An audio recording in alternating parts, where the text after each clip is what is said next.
Émotion et recueillement hier soir au Mont-Valérien. Des dizaines de personnes, membres du gouvernement notamment et de l'armée, ont rendu hommage en silence au groupe des francs-tireurs et partisans résistants étrangers fusillés en 1944 par les nazis. Leurs noms seront symboliquement inscrits aux côtés de Missak Manouchian qui entre au Panthéon ce soir. Cérémonie présidée par Emmanuel Macron en présence de tous les représentants de la nation. Y compris donc le Rassemblement national qui a reçu son invitation et qui compte bien l'honorer. Même si des voix s'y opposent, estimant que les héritiers du Front National n'y ont pas leur place, Emmanuel Macron lui-même a estimé que l'extrême droite serait bien inspirée de ne pas s'y rendre.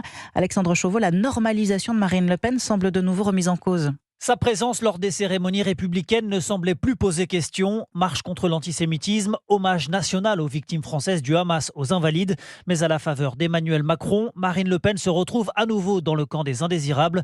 Pour Georges Dufaux-Epstein, fils de Joseph Epstein, camarade de résistance de Missak Manouchian, la présence de Marine Le Pen au Panthéon est une insulte à la mémoire de son père. La France, c'était pas son pays d'origine, mais c'était son pays d'adoption. Or, quand j'entends Marine Le Pen développer ses théories sur la préférence nationale, non.